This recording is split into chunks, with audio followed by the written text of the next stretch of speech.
The significance of Jesus' birth. Abi niyo ang pinaka-known nga tao sa tibuok kalibutan, si Christ. Ang iyang birth, ang isa sa mga controversial kayo nga birth. Gani ang kinabuhi ni Christ sa yuta, isa sa mga controversial kaayo nga kinabuhi. Daghan ang nag-ingon nga si Christ dili siya God. Usa lang siya ka tao. Daghan ang nag-ingon nga usa pud siya ka God, pero small nga God. Dili siya co-equal gyud sa Almighty Father. Na gani nag-ingon nga si Christ og si Lucifer magsuon. Kadungog na mo ni ana. Inana ka controversial ang kinabuhi sa tong Ginoo dinhi sa yuta. Pero despite na ng tanan, nahimong famous si Christ. Nahimo siyang known. Nahimo siyang sikat nga tao. Sa tong kalibutan, mahimo kang sikat nga tao kung una, talented ka, skillful ka nga pagkatao. Kung naa ka sa larangan sa Hollywood, nakadawat kag mga lain-lain nga mga international nga mga awards, mahimo kang superstar. Mahimo kang sikat sa tong generation kung maayo ka sa larangan sa sports. May ka sa basketball, soccer, uban pa nga field diha sa sports. Ug labaw sa tanan, mahimo kang inila sa atong kapanahunan kung ni kantidad og billions of dollars ang imuhang mansion, dato ka nga tao, nindot imong mga sakyanan, inana ang kriteria sa kalibutan kung gusto ka mahimong sikat. Pero dili niya na nga pamaagi na himong known si Christ. In fact, ang opposite noon nga mga butang. Nahimong famous og known ang kinabuhi ni Jesus Christ tungod kay ginadumtan siya sa kalibutan. Yes mo na ang realidad. Gidumtan si Christ sa majority sa katawhan sa kalibutan. Tungod kay ang kalibutan gidominate ni Satan, gitawag siya the prince of this world ug kanunay siyang against God sa principle ni Christ. Gikan pa sa Garden of Eden sa Book of Genesis, sa diyang ang tao nakasala, nakabsan sa himaya o silutanan sa kamatayon o walay katapusan nga pagka-imperno, nakahibalo na si Satan nga ang Dios nagplano nag-redemption para sa katawhan. Ug mo nang giat nga nagmaayo ni Satan. Giat nga nagmaayo kanusa mataw ang Messiah para iyang ning babagan. Diin pa man, makita na to sa birthday palang daan ni Jesus Christ, makita na dinhi ang paglihok gyud sa kaaway. Una, walay nagpasulod nila. Mga nakay na si Mary, bisan tuod puno na mga lodging houses, tungod sa mga nag-uli nga mga tao sa ilang probinsya. Bisan tuod puno na ang mga balay, mga inn, mga lodging house, pero sa ngalan nga nakakita unta sila nga buntis si Mary, nauntay ni offer, kung napa sila interest gyud. Pero makita na to dinhi nga sa birth pa lang, sa entrance ni Christ sa kalibutan, walay ni dawat niya. Walay interesado sa pagkatao ni Christ. The second things, after si Christ na tao, pagkahibalo ni King Herod, nga nataw na ang Messiah. By the way, ang Messiah mo ni ang promised Savior sa Israel. Kay balutan ng Israelite ni even gani ang mga non-Israelites, kay balo sila nga naay Messiah. Pagkay balo ni King Herod, nga nataw ang Messiah si Christ diha sa Bethlehem, nahadlok siya nga basig malabwan siya ni Christ, iyang gisugo sa mga authorities nga patyon ang tanang mga bata ng edad 2 years old and below. Patyon silang tanan. Grabe kasalbahi si Satan. Inani kasalbahi si Satan nga iyang gi-influence ang iyang pagkasalbahi sa kasing-kasing ni Herod. May imagine mo ng mga bata, 2 years old and below, pangpatyo na nga wala gid intay kabang kaagan.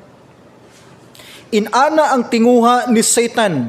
Gusto niya babagan ang tinguha ni Christ, gusto niya kuhaon ang kinabuhi ni Christ, kay dili gusto ni Satan nga makabaton o kaluwasan ang katawhan gikan sa sala. Pero diin pa man, nasayod ta, na before pa na gihatag nga decree, gipasidan-an na daan ni sa Ginoo pinagi kang Angel Gabriel nga dad-a dayon ang bata didto sa Egypt para malikay mo niya nga kahimtang. Karong December, ang gitawag na to season of Christmas. Adlaw nga gisaulog sa katawhan ang birthday ni Jesus Christ. Bisan tuod nasayod ta o bisan ang majority sa katawhan nakahibalo na nga dili December 25 na tao si Christ, pero special gihapon na nga bulan ug nga pitsa. Ug kung gusto man lang nato i-celebrate ang birthday ni Christ, dapat makuha nato ang essence gyud sa iyang pagkatao. Unsa gid ay purpose nganong si Christ nagpakatao sa yuta. Sad to say, ang purpose sa pagsaulog sa birthday ni Christ supposed to be mahimaya si Christ. Ingon ng Colossians 1:16, gibuhat niya ang tanang butang o gibuhat niya ang tanang butang para sa iyang kaayuhan lang. Pero ang celebration sa Christmas, musugot kag sa dili, wala na napasidunggan halos ang Ginoo. Tungod kay it's all about material things, gifts, naa na lang halos sa mga Christmas bonus, decorations, pagkaon, activities, birthday. Halos na di ang bahin na nakatutok ang Christmas. Kung gipasidunggan gid ang pagkatao ni Christ, dapat matuhog na to ang purpose ngano ding si Christ gipakatao. Otherwise, kini nga celebration mahimo ni siyang usa ka worldly nga celebration. So, unsay mensahe sa Dios nato sa birth ni Christ? First of all, it reminds us of His humility. Ang birthday ni Christ nagpahinumdum nato sa pagkamapainubsanon sa atong Ginoong Hesus. Pagpaubos niya sa iyang kaugalingon. First, basahon nato ang Luke chapter 2, verse 4 to verse 7. Joseph also went up from Galilee out of the city of Nazareth into Judea to the city of David, which is called Bethlehem, because he was of the house and lineage of David, to be registered with Mary, his betrothed wife, who was with child. So it was that while they were there, that they were completed for her to be delivered. And she brought forth her firstborn son, and wrapped him in swaddling clothes, and laid him in a manger, because there was no room for them in the inn. 9-month nga buntis si Mary kay Christ. Gikan sa Galilee, kinahanglan sila moadto sa Bethlehem, kay gidecree din hini Emperor Augustus nga tanan dapat nga mga lumad nga mga katawhan marehistro. So niadto sila sa Bethlehem, kay si Joseph ug si Mary taga Bethleheman para magparehistro. Bit-bit nila si Christ nga napa sa tiyan ni Mary. 9-month nga buntis si Mary. Kinsay mag-expect, wala sila magdahom nga sa ilang pagbalik sa Bethlehem, diha naman noon mga nakay si Mary. Ug tungod sa kapuno sa mga lodging houses, tungod kay nanguli ang mga tao sa ilang probinsya tungod sa pagparehistro, hinungdan nga wala na'y bakanti nga kwarto para kang Joseph ug ni Mary. Pero sa ako nang gingon, kung tao ka nga dunay kasing-kasing, bisag unsa guro ka puno sa iyong balay, makita nimo nga nag-utong-utong na ng bayhana kay mga nakay, tandugon juga sa imong kasing-kasing. Pwede po nimo i-offer imong kwarto para lang for the sake sa babae nga mga anak. Pero wala ginidawat nila. Gani ingon ang Bible nga nangita na lang silang payag sa hayop. Ang nakita ni Joseph, basta lang naiatop, basta lang dili kayo tugnaw, balay-balay sa hayop, butanganan sa mga hayop. O didto in town sila nagpundo hangtod si Mary nanganak. Ang reason, dili tungod kay wala sila kwarta, dili tungod kay di sila maka-afford, pero walay nagpasulod nila. So ang entrance pa lang daan ni Christ sa kalibutan, duna na'y rejection. Pero usa ni kahulagway sa iyang pagkamapainubsanon, na fulfill ang prophecy ni Prophet Micah sa Micah chapter 5 verse 2 nga ang Savior matao sa Bethlehem. But you, Bethlehem Ephratah, though you are little among the thousands of Judah, yet out of you shall come forth to me the one to be ruler in Israel, whose goings forth are from old, from everlasting. So na-fulfill ang prophecy nga ang Savior, ang Messiah, matao sa Bethlehem. Ang Bethlehem, it means house of bread. Okay? Balay sa pan. Interesting, kay si Christ na tao sa Bethlehem, the house of bread, ug ingon si Christ siyang ministry, I am the living bread. Ang pagpili ni Christ sa iyang birth, wa siya nagpilig mga inila nga mga ginikanan. Ingon ang Bible, si Joseph usa siya ka ordinaryo lang nga carpenter. And si Mary usa ka ordinaryo lang nga dalaga, gikan sa ordinaryo nga pamilya, walay something interesting sa ilahang kinabuhi. But then gipili ni Christ ni nga klase nga parents, paghulagway nga humble, humility, pagpaubos ang iyang pagsulod sa kalibutan. Wala sa nagpasigarbo sa iyang gahom. Ingon ang Philippians 2:5 nga bisan siya usa ka Dios, pero wala niya gipakasama iyang kagulingon. Naghambog siyang pagka-Dios. Nisulob nun siya sa hulagway sa usa ka tawo. Wala niya gipili ang usa ka mahalon nga hospital. In fact, siya ang King of Kings, Lord of Lords, Hari sa tanang hari. Tag-iya sa tanang butang. Pero wala niya gipili ang mga mahalon nga mga butang.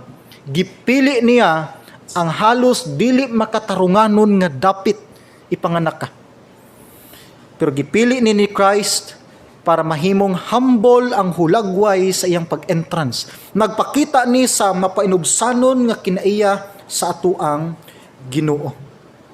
Lahi si Christ compared sa ubang hari sa atong kalibutan. Dili siya sa parehas ubang hari nga nangita sa kadungganan, nangita sa recognition, nangita sa dungog, nangita sa serbisyo sa katawhan. In fact, na-earn ni Christ ang iyang influence, ang iyang leadership, dili tungod kay giserve siya sa mga tao, kundi kay siya ang miserve sa mga tao. Ug para nako mo ni heart sa usa ka leader. Ang usa ka leader bugat og burden ang pag-serve sa Ginoo kung una sa tanan nag-expect ka nga i-serve ka sa mga tao. Leading people to Christ, it's all about serving people for Christ. Ug kung usa ka Kristohanon nagtuo ka nga dapat serbisuhan ka sa tao ug sa Dios, diha may mong burden imong pagka-Kristohanon. Pero kung nagtuo ka nga serving the Lord is all about serving other people, diha niyo masabtan nganong kinahanglan ka usahay pabug-atan sa Ginoo para makapangalagad kanya. Again, serving the Lord is all about serving other people. O kung di ni mo na masabtan, bugat ang Christian life. Now, sa celebration sa Christmas, isa sa mga controversial nga mga issues. Daghan sa mga Christian churches ang wala naga-celebrate, daghan ang naga-celebrate, na criticism, na divisions, na relationship nga murag masilo. Unsa ang Christian mo celebrate, mo deal sa Christmas. Sad to say ang Christmas celebration, ang paghinumdom sa birthday ni Christ, na uli na ngadto sa material nga celebration. Food, gifts, Christmas bonus, parties, kaon, inom, everything paglipay sa tong unod. Mura ba gigamit lang nato ang ngalan ni Christ para supply ang demand sa kalipay sa unod sa tao. Pila ka mga nasod ang nag-celebrate sa season of Christmas kay mo na'y pag-boom o pag-boost sa ilang ekonomiya.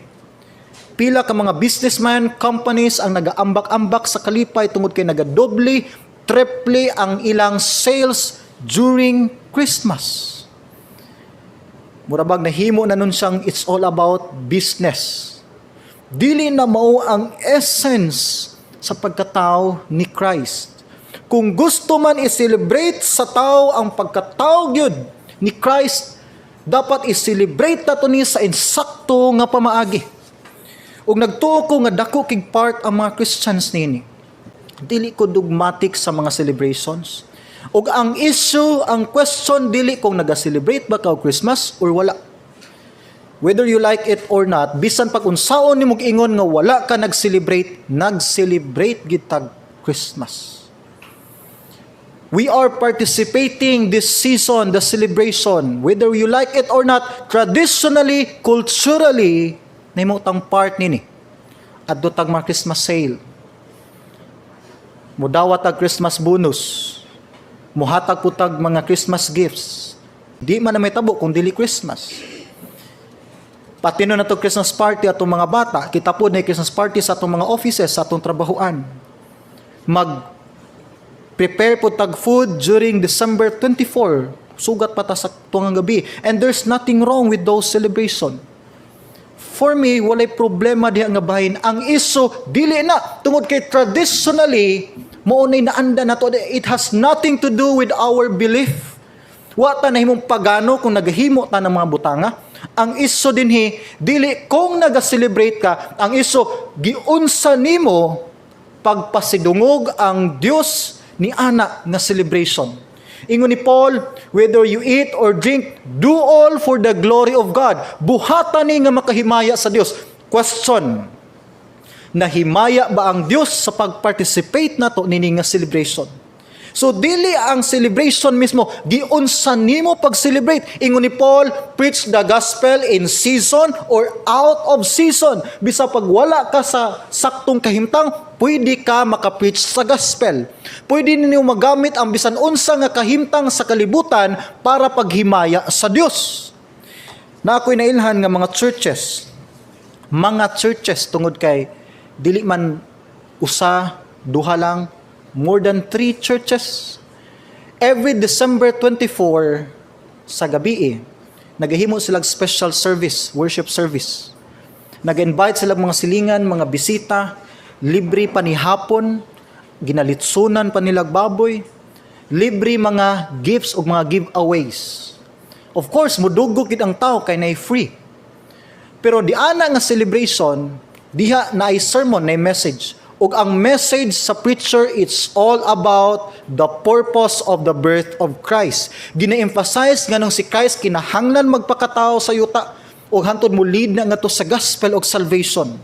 Ug hangtod karon ako'y kaila nga pipila ka mga Kristohanon nga napabiling faithful sa Ginoo ug kung balikan nimo ang story silang conversion na receive nila si Christ niini nga klase sa kagabihion.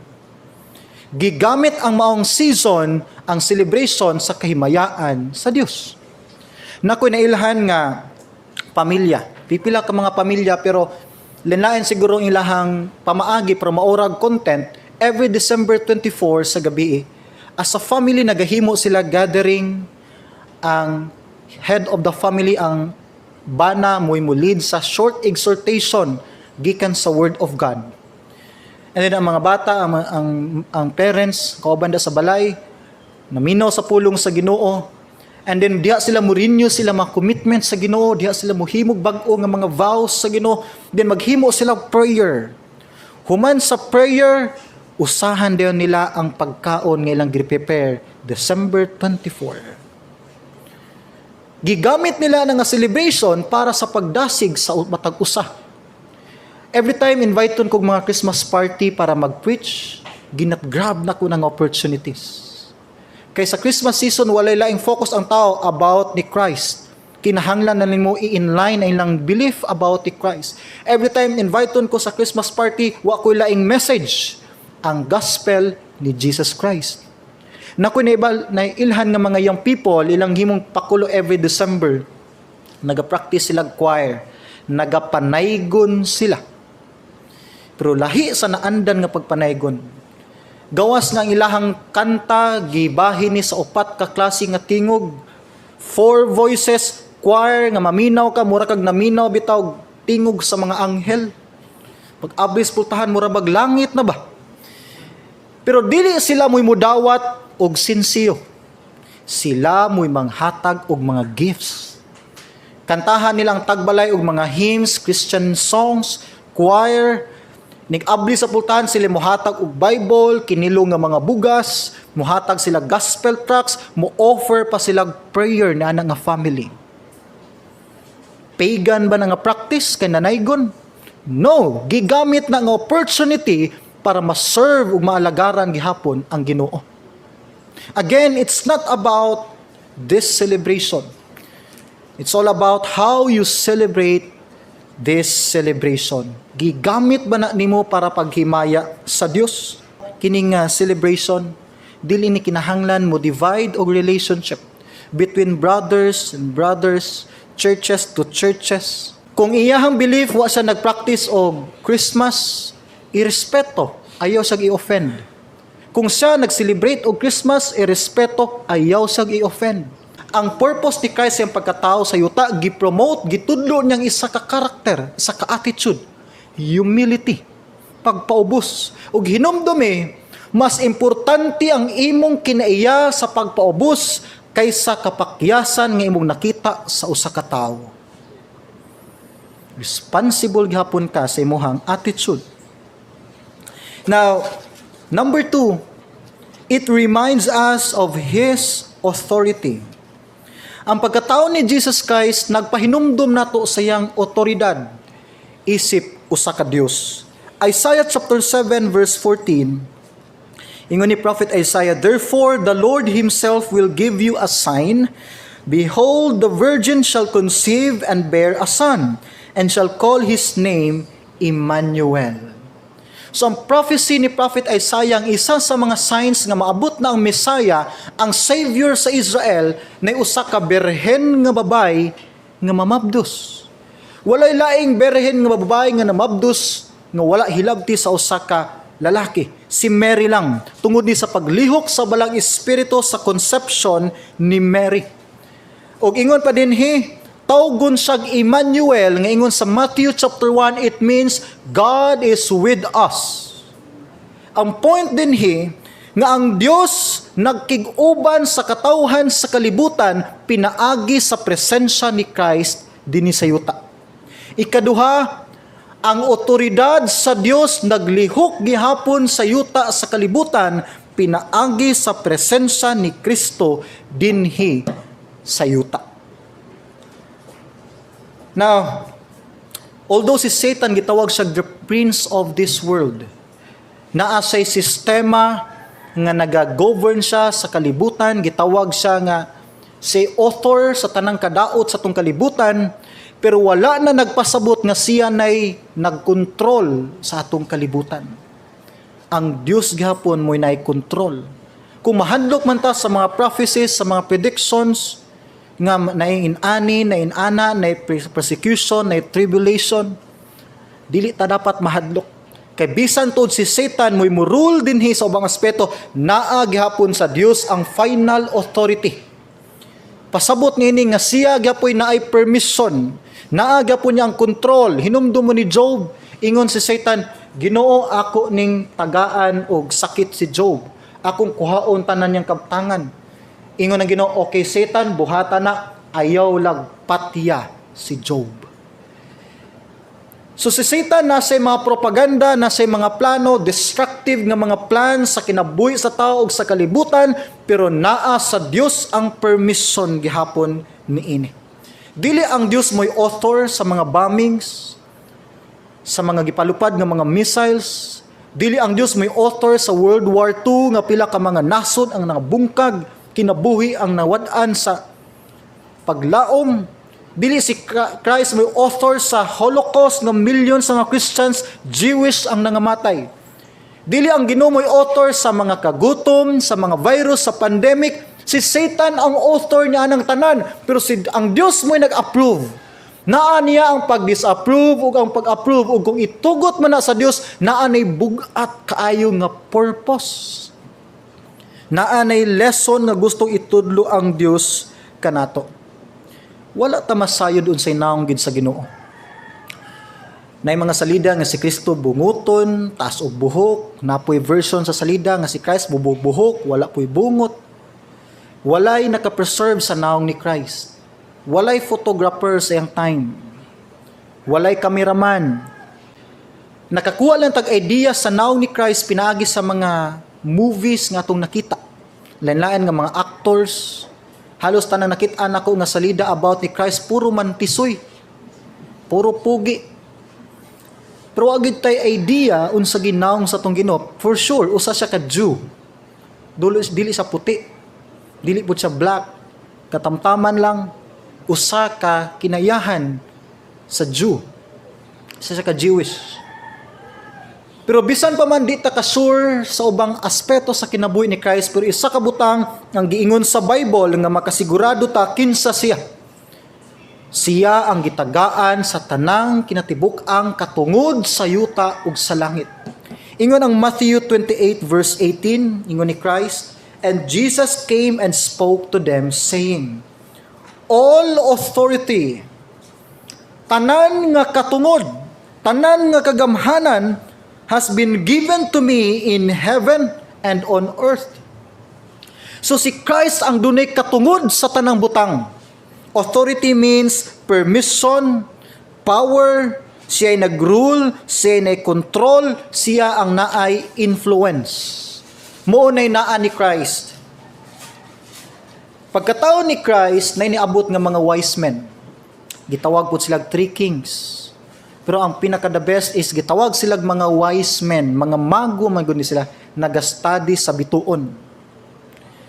O ang, actually, what kabalo kung 3 bagyod sila, ka wise men. Wa man ginag-ingon ang Bible kung pila kabuok ni sila, basta more than 1. Kay wise men man ang gimension. Pero what idea kung 3 bagyod, gihimo lang ni silang 3 based sa gifts nga ilang gihatag. Na may tulo ka klaseng gifts, na naghatag og gold, naghatag og frankincense, naghatag og myrrh.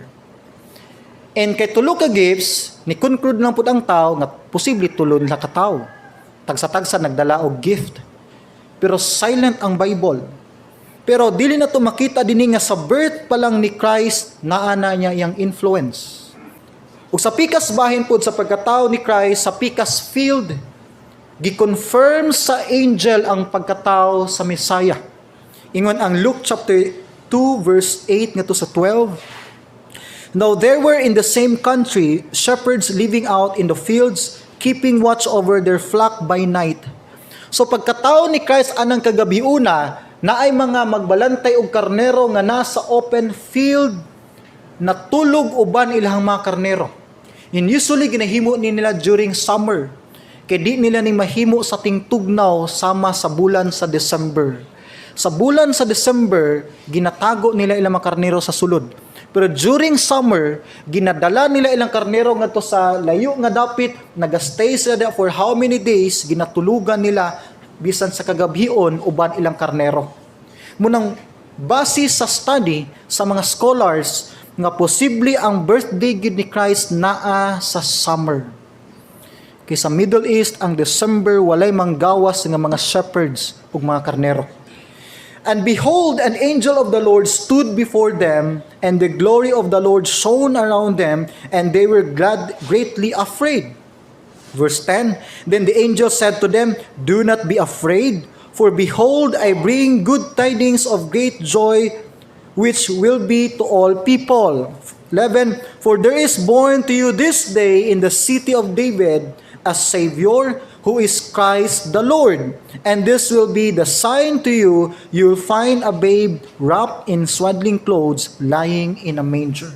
So pagkatao ni Christ, gi-confirm dayon sa angel, nga pag-celebrate, pagkalipay mo, kay nataw na ang Messiah. Nakita na to dinhi nga bisan sa pagkatao ni Christ, makita nimo dinhi ang authority.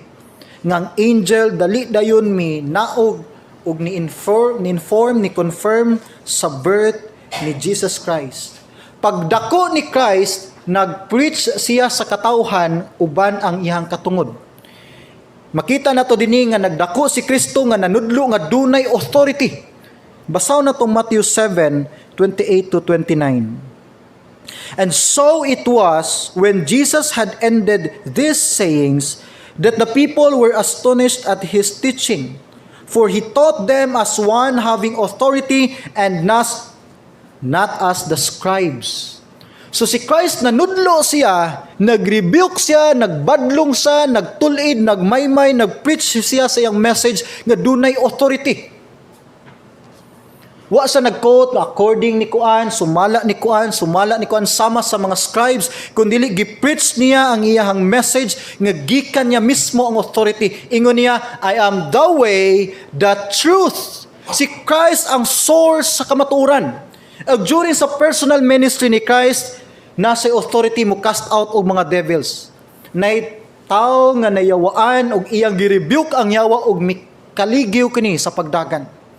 Yes, tinuod na yung mga demons, na yung mga evil spirits, na yung mga fallen angels, na ay baktas nga sandal taliwala sa kagabhion nga way tao, na ay maghaming-haming nga babay nga namog nagpatulog og bata alas 2 sa kadlawon, nawa man untay bata, naay mga fallen angels. Siya naga-oppress, naga-obsess o naga-possess sa mga katawhan. Tinguha ni Satan o sa mga demons gubaon ang testimony sa katawhan. Bisan unsa ka ka-faithful, di ka makahatag og assurance nga magpabilin jud kang faithful kay ginainteresan ni Satan ang imong kinabuhi. Pero si Christ duna say authority, mupahunong na nangagahom sa imuhang kinabuhi. Gawas pa na sa time ang mga disciples uban na si Christ sa bangka. Tuwa sila sa laod. Kalit niabot ang kusog kay nga unos, gikuso-kuso ang ilang bangka. Hinungdan ingon ang Bible nga hapit na sila malunod tungod sa tubig nga nanulod. Ug gipukaw nila nga atong Ginoo ni barog si Christ ug gipahunong niya ang kinaiyahan. Dunay authority si Christ sa pagpahunong sa kinaiyahan, sa pagpahunong sa mga unos. Wa ko masayod unsay unos karon sa imong kinabuhi, pero I know na it could be sa imong pamilya, sa imong kinaiya, sa imong kinabuhi, sa ubang tao, unsa nga bahin sa imong kinabuhi, sa financial, na ay unos nga nagakuso-kuso karon sa imong pagpangalagad sa Ginoo. Hinungdan nga posible mo na reason naga-on and off ang atong commitment. Pero ingon ni Christ, kung muduol ka nako, duna ko'y gahom mo pahunong niya ng tanan. Sa time si Christ na nikaon sa balay siya mga disciples, ni usa ka babae ni duol niya, gitawag sa Bible og makasasala nga babae, hinukman, napuno sa discrimination, rejection iyang kinabuhi. Daghan nag-ingon nga probably mao ni si Mary Magdalene. Niduol sa tiilan ni Christ, gihugasan niya ang tiil ni Christ gamit ang isa ka mahalon kaayo nga perfume. Based di silang culture, accepted di silang culture pagpakita og hospitality og usa ka repentant heart. Sa diyang nakita ni Christ kagihimo ni sa babae nga to siyang tiil uban ang grabe nga paghilak. Nakita sa Ginoo ang kasing-kasing sa babae nga naghinulsol. Ug diha miingon si Christ, "Babay, gipasaylo na ang imong mga sala." Yes, naa say katungod mo pasaylo og sala. Bisan unsa ka itom sa imong sala, unsa ka kadistansya sa Dios, unsa ka kahugaw atubangan sa tao, atubangan sa Dios, kung mohinulsol ka sa iyong mga sala, andam kaniya pasayloon. One time sa preaching ni Christ sa balay ni Peter, na usa ka paralyzed nga tao for how many years. Grabe iyang faith nga muduol ni Christ para niya, kung maduol sa Ginoo kaya sa ayuhon. Gibuslutan nila ang atop, ginihinig naog ang tao nga paralytic. Ingon ni Christ, sumala sa iyong pagtuo, maayo ka. Ug nag-ambak-ambak ang tao diha atubangan ni Christ, atubangan sa mga tao na wala na iyahang gibati. Na say authority mo ayo og balatian. Ingon ni Christ sa John 14:6, I am the way, the truth, and the life. No one comes to the Father except through me.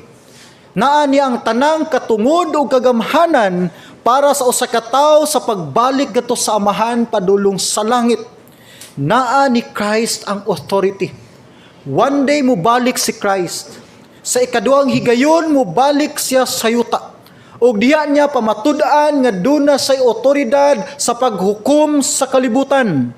Bit-bit niya ang iyang hukom ug ang kapungot sa tao. Gingon pa ang book of 1 Peter nga tunaw niya ang kalibutan sa usa ka kalayo. Ug one day sa eternity, mulingkod si Christ sa usa ka trono nga gidescribe sa Bible og usa ka puti kaayo nga trono. Siyang atubangan ang naglinya nga mga tao nga di maihap sama sa balas sa baybayon. Ug nianang tungura makita ug madungog sa tao ang tingog sa usa ka judge. Nga naa say katungod di ay muhukom sa usa ka tawo nga napakya sa paghinulsol sa mga sala. Hukman gato sa linaw nga kalayo sa walay katapusan. Si Christ ang naay otoridad katungod niining tanan. Again, gibuhat niya ang tao para sa iyahang kahimayaan. Number 3, this reminds us of His guarantee. Ang birth ni Christ nagpahinumdum ni nato sa garantiya nga iyang gihatag. Now, Matthew chapter 1, verse 20 to 21. But while he thought about these things, behold, an angel of the Lord appeared to him in a dream, saying, Joseph, son of David, do not be afraid to take you Mary your wife, for that which is conceived in her is of the Holy Spirit. And she will bring forth a son, and you shall call his name Jesus, for he will save his people from their sins. Nahadlok in taon si Joseph, pagkibalo niya nabuntis si Mary, niya betrothed pa sila, engaged pa sila, wa pa sila nag-ipon, kay custom sa mga Jew nga kung mabuntis ang babae nga amo naminyo, death penalty, stone to death. Sa kahadlok ni Joseph, nagplano sa mubiya, pero niingon ng si Angel Gabriel niya, ayaw kahadlok, kuha si Mary, pakasli siya, kay mao na ang bunga sa balang espiritu, ang Misaya, nganli siyag Jesus, pasabot nga na Savior, kay luwason niya iyang katawhan, gikan sa sala. Isa ka guarantee dinhi sa birth ni Christ, ang purpose ni Christ sa yuta, luwason ang tao, gikan sa sala. Now, sa atong kalibutan, lisod biya, makadawat og garantiya. Bisan usay ang pasaad, pasalig sa atong company, usahay mahimo pang bato. Lisod, musalig sa usa ka garantiya. It doesn't mean nga healthy ka karon, ugma, healthy gihapon ka. Wa na nagpasabot kung natawo ka sa maayo nga pamilya, ang imong ugma maayo pod. Wa na nagpasabot nga kung faithful ka karon nga Christian, faithful imong family, ugma imong mga bata, faithful pod sa Ginoo. Lisod makagarantiya sa atong kahimtang. Naata sa gubot kay nga kalibutan nga nabulit, gikontrol, giimpluwensya sa kaitom sa sala. Pero ingon ang Dios taghatag sa assurance nga kaya niya luwason ang tao gikan sa sala. Dili ang kalibutan iyang luwason, kay nakadestined ang kalibutan sa pagkatunaw. Sunugon gid niya sa Ginoo. Pero concern sa Ginoo ang mga tao nga nagpuyo dinhi. Muni assurance nga gihatag ni Christ. Nauna hisgutan nato ang atong nature as sinful. Iyon ang Bible, ang tanang tao makasasala. Luwason ta sa Dios gikan sa sala, kay kita makasasala. Nakoy best nga illustration ihatag ninyo. Nga muhulagway ni sa atong kahimtang isip usa ka makasasala. Nay usa ka scorpion. Tanga. Ambot ang say tawag niyo sa uban. Usa ka scorpion nangayo sag favor sa usa ka pawikan. Ingon siya, pwede ba ko nimo ihatod nga to sa pikas? Kay di man ko makalangoy sa sapa. Pwede ba kung okay nimo musakay ko sa iyong buko-buko, makamao man ka mulangoy, ihatod ko nimo didto. Ingon si pawikan, dili na pwede. Kabalog ko tanga ka. Mamahit gyud ka mo na imong nature. Kung imo palagong paakon diha taliwala sa tubig, unya mamatay ko. Say kung mahimo. Ingon po si Scorpion, dili na mahitabo. Kaya kung nagos iyong buko-buko, unya paakon ti ka, kung unsi may tabo nimo, mo po'y mahitabo, nako kay naamang ko sa iyong buko-buko. So na-convince si pawikan, bitaw no. Nagka-agree sila, gisakay ni pawikan ang Scorpion sa iyong buko-buko. Pag abot sa tunga-tunga sa sapa, natingala lang si pawikan, kay gipaak siya sa Scorpion. Misagit sa abi nako di ko niyo paakon. Musugot ni ka nga mga matay ta dinhi taliwala sa tubig. Mitubag si Scorpion. Kay balo ko nga dili mao akong gibuhat. Kay balo ko nga kung mamatay ka dinhi sa tubig, mamatay pud ko ga apil. Kabalo ko nga dili mao nga paakon ka, pero wa ko'y mahimo. Kay mauni ang akong nature. Mamaak gyud ko bisag di na ko gustuhon. Ang Bible nag-ingon nga nagpuyo ang sala sa tong kasing-kasing. Tungod sa pagpuyo sa sala sa tong kasing-kasing, na control ta sa sala. Nga bisag di na to gusto buhaton, mabuhat na to tungod kay ang sala nagpuyo sa tong kinabuhi. Nay mga butang nga kabalo taon sa consequence na ini. Di gid ni mao kung ako ning buhaton. Di gini sa pwede. Kay balutaon sa deadly, destructive ang consequence na ng butanga. Pero ato gihapong gibuhat, pamatuod, nga naay nature sa tong kinabuhi, sa pagkamakasasala gyud. Ug ingon ang Ginoo, kaya kaniya hawason ni ana nga kahimtang. Kaya kanya luwason ni ana nga kahimtang. Munay problema karon sa tong nasod. Na problema atong gobyerno, ang mga katawhan, tungod kay nagkataas ang rate sa murder, criminality, violence, rape, sexual abuse, HIV, uban pa nga mga di mao nga binuhatan sa tong nasod. Nagkataas ang rate. Kinumdum ko ni Jonah, ingon ang Ginoo, Jonah adto sa Nineveh, kay ang ilang sala misaka na dinhi sa ako ang presensya. Ingon ang Ginoo, sangyawi sila sa paghinulsol, kay kung di sila maghinulsol, hukman ako, paulanan ako kalayo ang ilahang syudad. Ug mao ni concern kahadlok nako sa tong nasod ug sa ato ang kalibutan. Kay tungod sa pagkadautan sa tao, misaka na ang aso sa atong sala didto sa presensya sa Dios.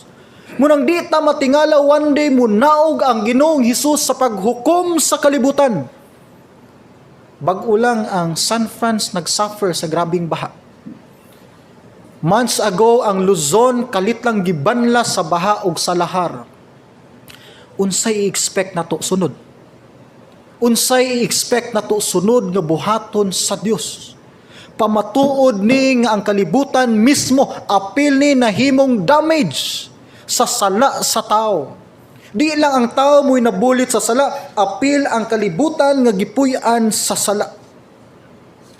Pero ingon ang Ginoo, kaya ti kahaw-ason ni anak nga kahimtang.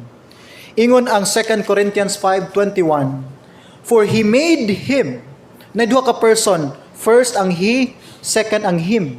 Ang He nag-refer sa Father, ang Him nag-refer ni Christ. He made Him. Ang Father nagtugot ngadto kang Christ. Si Christ ingon dinhi, who knew no sin, perfect, sinless. Walay sala si Christ, pero ingon dinhi, to be sin for us. Si Christ mo'y nahimong sala. Ang proseso pamaagi di ay sa Dios nga luwason ta gikan sa sala, pinaagi ni Christ, ug si Christ nagdupa sa cross, wa lang sa nagbayad sa atong sala, siya gyud ang nahimong sala sa atubangan sa Dios, samahan. Ug gihimo ni Christ ingon dinhi that we might become the righteousness of God in Him. Aron ang tanang pagkamakasala sa tao mabutang dito kang Christ, ug ang righteousness ni Christ mabutang ngadto sa katawhan sa tanang mutuo o mudawat kaniya. Si Christ gipakatawo sa usa ka baho kaayo nga manger, pasungan. Nataw sa kalibutan niya na nga baho nga dapit, ug namatay siya sa usa ka hugaw ug karaan nga cross. Walay aspeto sa kinabuhi ni Christ nga na-enjoy, naglingaw-lingaw siya sa iyang mga spare time. Wa siya time makiglingaw-lingaw sa mga friends nga to sa gawas. Wala in taon ni Christ na experience ang kinabuhi unta nga hayahay. Gidescribe tanan ang kinabuhi ni Christ puro kini pag-antos tungod sa atong kaayuhan. Sa time nga gilansang si Christ sa cross, pagtaop gyud sa lansang mitsabaw siya, ingon siya, Amahan, pasaylua sila kay wala sila masayod sa ilang gibuhat. Ma-imagine mo na, kung ikaw si Christ, ang tao nga naglansang sa imong kamot, ingon pasaylua ni Ginoo. Kay wa ni masayod sila gibuhat, gilansang ka sa cross. Ang tao nga naglansang sa imong tiil, nitaop ang 5 nga numero sa lansang sa imong duha ka tiil, nitaop nga to sa cross, ingnon niyo pasayloan ni Ginoo. Wa ni sa masayod sa ilang gibuhat. Walay tao nga makahimo niya na, gawas lang ni Christ. Gibuhat niya na para nimo. Ug dili sa deserving, tagaan nimo mabaw nga level sa imuhang pagpangalakat. Question na imong kaugalingon, kinsa ka nga pagkamatyan kas Ginoo? Kinsa ka nga iya kang halaran o kinabuhi dito sa cross? O kinsa man day ang Ginoo nga imo lang tiaw-tiawan ang imong pagpangalagad diha niya? Manindog ta palihog. Atong iduko atong mga ulo.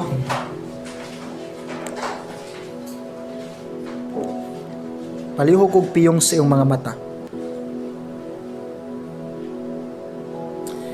Nining higayuna, dili man nato mabayaran ang gihimo ni Christ sa cross. Ang pinaka-the best imong mabuhat, ang paghalad sa imong kinabuhi dito niya. Wala sa nagtiaw sa pagpakamatay sa cross. Wala sa nagyaga-yaga sa pagdupa sa cross. Gilaparo sa gitaupan og pila katunok iyang agtang. Giluwaan na nga tong Ginoo instead nga ikaw ang luwaan. Gibunalan siya sa iyang likod nga instead ikaw ang bunalan. Ang lansang nga unta para sa imuhang kamot og sa imong tiil giangkon tanan ni Christ dito sa cross. Ang pagdughang sa sundalo sa kilid sa tong Ginoo nga miagas ang dugo ug ang tubig sa imo tong lawas dapat maigo. Pero giangkon ni Christ tanan para nimo. Nausultihi ko, angayan ba siya tagaan nimo sa tapulan nga pagpangalagat? Imo ba sang tagaan lang og gamay nga higayon? Higala igsoon, di pa siguro na ito ma-appreciate na karon nga panahon, murag wala lang one day sa eternity mong muluhod o muhapa na ka sa great judgment seat of Christ. Diya niyo ma-realize unsa kadako ang imong pagkulang sa Dios. Pero diin pa man, dili nimo madungog nga hukman kaniya na ng tungora. Tungod kay gibayaran na niya ang imong mga sala dito sa cross. Obedience ang gipangita ni Christ sa imong kinabuhi. Kung tinuod yun ka nga willing ka mo obey ni Christ despite sa imong mga failures, Pastor John, gusto ko musunod sa Ginoo pero makasasala ko, nakoy kapakyasan, nakoy kahuyangon, pero gusto ko mo surrender sa akong kinabuhi, pero napakoy mga kapakyasan sa Ginoo, makaya ba nako na? Yes, higalegson. Kaya ang Holy Spirit igo na nga muligon sa imong kaluyahon, tagaan kanya kusog nga mo follow ni Christ beyond na sa imong imagination, ug diha nga bahin ang Dios na mo'y naghatag di mo kusog, ang imo lang part ang pagdesisyon para niya.